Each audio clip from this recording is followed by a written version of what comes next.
Salam sejahtera diucapkan kepada semua. Nama saya Chia and hari ini saya akan membentangkan mengenai rancangan pengajaran saya. Di sini, kursus yang akan diajar oleh saya merupakan SKPS 6303 iaitu Waste Management Technology and Management.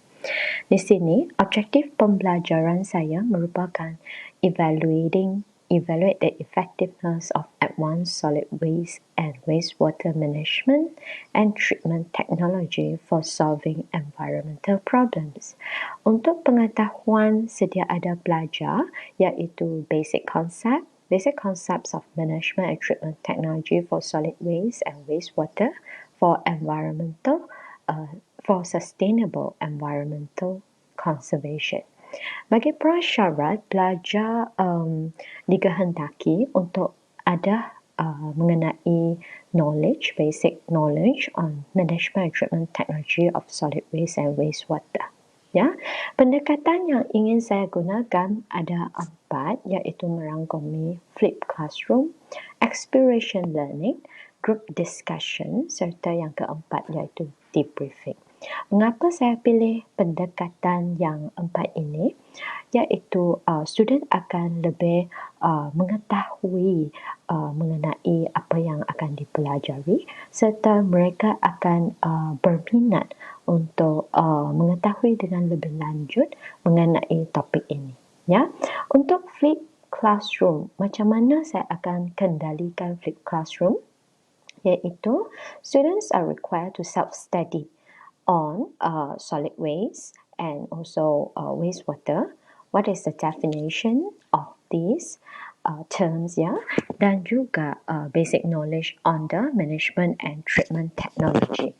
How I will do it? Saya akan uploadkan slides, journals dan video yang sesuai untuk dimasukkan ke dalam UKM Folio untuk pelajar mengetahui lebih lanjut, untuk pelajar self-study sebelum memasuki kelas. Ya, so basic knowledge, this is just like refreshing their mind on what they have studied. Sebab kelas ini, apa yang saya bentangkan ini merupakan sebenarnya HPK 3 dan untuk topik ini saya akan letakkan slide untuk refresh their memory on what is the basic concepts of wastewater and solid waste management and treatment technology.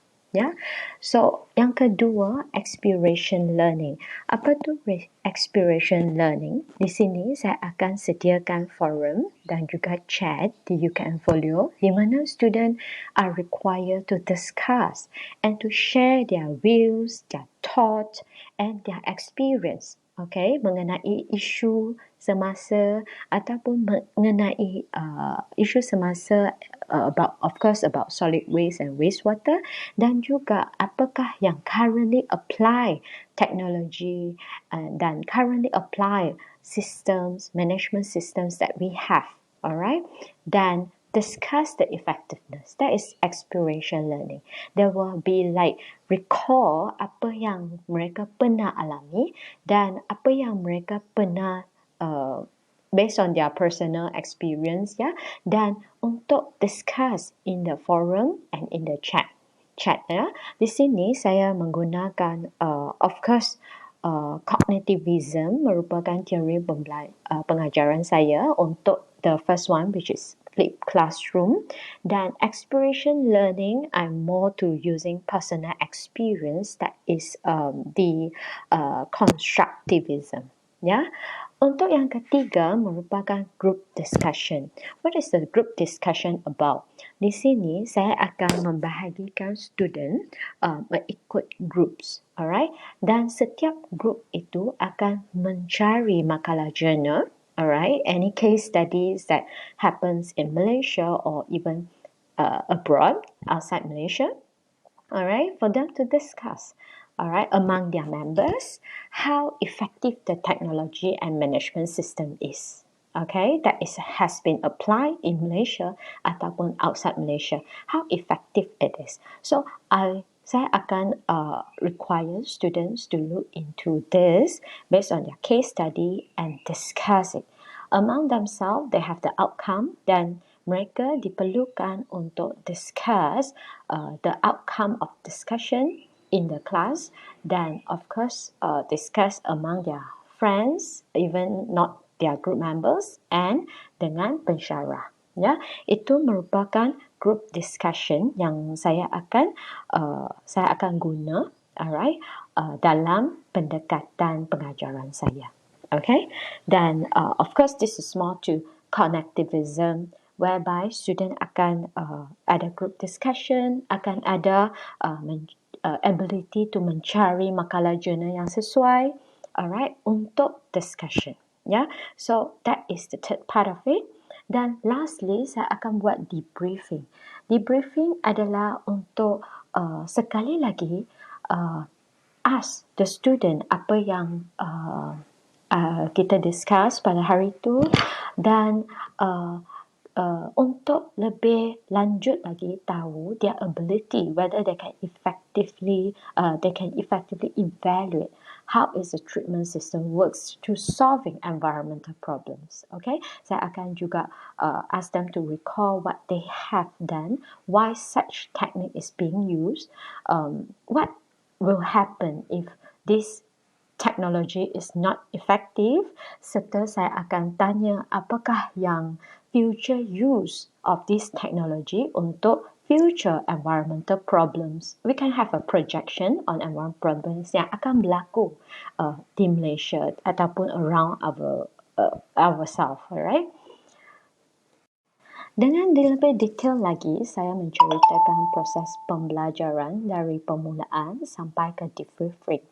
Dari permulaan, of course, seperti yang saya telah maklumkan tadi, saya akan gunakan chat, forums, okay, untuk menanyakan soalan kepada pelajar, how much waste, example, how much waste are they produce every day at home, alright, per capita per day. Saya akan menggunakan Menti quizzes, alright, di mana mereka akan jawab berapa banyak sisa yang dihasilkan oleh mereka pada setiap hari sebagai anggaran, alright. Dan ini boleh menarik minat pelajar mengenai topik ini sebelum kita go into the more detail, which is evaluate the effectiveness of the technology.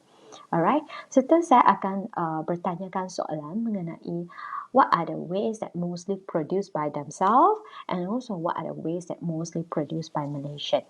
Dan selepas itu saya akan paparkan data daripada statistik department ataupun daripada Kementerian Perumahan dan Kerajaan Tempatan, alright, to put a stress, menekankan environmental issues that we have. Therefore, it is very important for us to have the effective technology, and there is very severe of the environmental issue nowadays, and it is very important and very significant for us to have effective technology. Itu adalah sebagai permulaan untuk menarik minat pelajar mengenai topik ini. Selepas itu, untuk perkembangan pembelajaran, of course, saya seperti yang dimaklumkan tadi, saya akan masukkan slide yang berkaitan dengan topik di UKM Folio ataupun di MOOC ataupun social media, social platform, ya, dengan video, dengan slide, lecture slide, dan juga dengan journal sebagai rujukan. Untuk maklumat, student saya merupakan postgraduate student, therefore mereka adalah sesuai untuk mencari jurnal untuk sarjana kerja khusus mereka, ya, dan mereka adalah berpengetahuan macam mana nak cari jurnal, dan therefore all my pengajaran will be more into menggunakan slide, discussion, and pencarian jurnal yang sesuai dan sebagainya.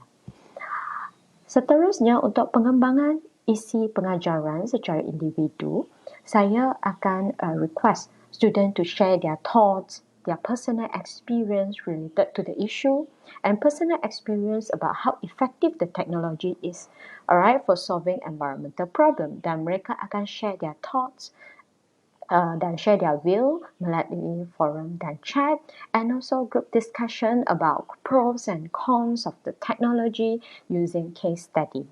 Dan seperti yang dimaklumkan juga, student akan dinilai dan mereka diperlukan untuk membuat pembentangan dalam kelas dan mereka akan dinilai dengan pembentangan tersebut.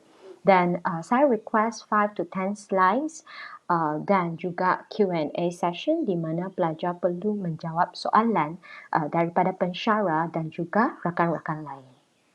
Sebagai penutup, I will ask the student to summarize the topic, alright, what they have learned of that day, summarize the topic, summarize the subtopic and content of discussion. And kita akan discuss how effective the technology is secara overall to solve the environmental problem. Yeah, untuk debriefing, I will ask the student on what is the current issue, what is the current applied technology, and students are required to reflect what is the criteria, including the pro and cons, including the governing factors on why they choose that technology. Alright, and etc. Banyak juga kriteria yang saya akan masukkan di sini dan saya akan bertanyakan student to make sure they have a guided reflection. Ya, selepas itu students are required to predict what will be happening if this effective technology is not in place. Any other option can be done. Ya, so ini akan triggers how they could think of the consequences of without the technology, dan kita akan discuss it during the debriefing. And lastly, students will be required to project the future use of this effective technology, because environmental problem will go on to be more severe, I would say.